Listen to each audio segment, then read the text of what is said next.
Et donc les gars, c'est Mathis, on se retrouve aujourd'hui pour une toute nouvelle vidéo. Le débrief de cette rencontre entre l'Olympique de Marseille et le FC Lorient qui aurait pu descendre en Ligue 2 dès ce soir après voilà, ce match entre Metz et Strasbourg. Mais Strasbourg qui est revenu à 2 buts à 1. Victoire 3 buts à 1 de l'Olympique de Marseille qui reste dans la course à l'Europe. Voilà, faudra maintenant aller gagner à Reims mercredi et au Havre samedi ou dimanche. Voilà, prestation assez bonne de nos Olympiens sans être transcendant. Voilà, avec ce premier but de Pierre-Emerick Aubameyang sur un superbe centre de Murillo. Ensuite, voilà, pareil, un corner joué à deux, un super centre de Jordan Verretou, c'est Gigot qui vient mettre ce but. On a ensuite, voilà, Benjamin Mendy qui aime bien marquer face à son ancien club apparemment, qui vient mettre ce but après une erreur de Chancel Mbemba et ce but au premier poteau où Paul Lopez est si faible.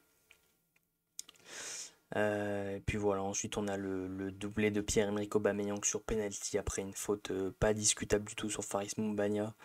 Voilà, ce match a été assez ennuyant, il n'y a rien eu de foufou. Voilà, 13 tirs, seulement 4 cadrés. L'Olympique de Marseille qui, comme à son habitude, a beaucoup concédé. On a mis 3 buts, voilà, avec seulement 4 tirs cadrés, donc on a été assez réaliste. Mais comme je l'ai dit, on n'a pas été flamboyant du tout. La composition d'équipe, ça avait beaucoup fait tourner avec Paul Lopez dans les buts, quand on sort pas mal. Une défense Garcia, Gigot, Mbemba. Mbemba qui est pas très très bon cette saison, voilà, qui fait pas sa meilleure saison. Gigot qui marque, donc ça fait plaisir pour lui, même s'il s'est excusé, tout comme Aubameyang après son but pour la saison ratée de l'OM. Garcia a fait un assez bon match. Luis Enrique, comme d'habitude, pas avare d'efforts. Murillo, pareil, hein, qui vient déposer cette petite galette sur la tête d'Aubameyang. Verretou, il a fait du Verretou tout craché, comme d'habitude. Hein, 5 poumons, le mec s'arrête pas.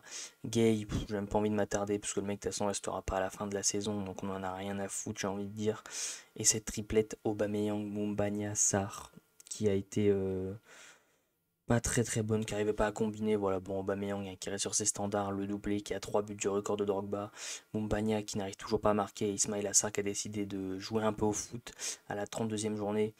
Entrée d'Amin Harit, Ndiaye, Meite, Kondogbia, Onana. Donc voilà, bon, Harit qui est rentré tranquillement, Ndiaye qui a loupé beaucoup de choses, Meite ça fait plaisir de le revoir un peu sur le terrain. Kondogbia très déçu de toute façon de cette saison, et Jean Onana ça va partir là cet été, donc on en a rien à foutre. Mvoko qui a pas fait un bon match, voilà, la défense pareil de Lorient qui a pas été impériale. Mis à part Benjamin Mendy, ça a été très très fébrile en défense. Bergel Bakayoko par contre ont été très très bons. Bamba, lui qui a fait des efforts inconsidérables. Et Louza et Tozin qui n'ont pas été oufissime. Boigny très bonne entrée. Bamba Dieng, je n'ai pas plus vu que ça. Mendy, Ponceau très bonne entrée. Et Kroupi qui a apporté quelques petites choses mais sans être transcendant. Du côté du classement, l'Olympique de Marseille qui reste 8ème, qui a un match en moins que Lyon et qui pourrait potentiellement aller chercher cette 7ème place, voire même 6ème parce qu'on est en avance au goal average sur le RC Lens. Et pourquoi pas, voilà, ensuite espérer que, entre guillemets, que le Paris Saint-Germain s'impose face à Lyon en Coupe de France et nous permette d'aller chercher cette place en Coupe d'Europe. Mais de toute façon, la saison est gâchée et on ne pourra pas la rattraper. Donc on va essayer de s'accrocher à une Conference League. Et on verra ensuite la saison prochaine ce qui se passera avec le coach, les joueurs, le nouvel effectif, tout ce qui va avec. Voilà, c'est plus ou moins tout. Donc, comme d'habitude, si la vidéo vous a plu, je vous invite à liker pour le référencement, ça fait toujours extrêmement plaisir. À vous abonner en activant la cloche des notifications pour ne rien louper sur la chaîne YouTube. À commenter en me donnant vos tops et vos flops de cette rencontre, que ce soit côté Olympique de Marseille ou côté FC Lorient. Sur ce, c'était Match Football. Ciao l'équipe.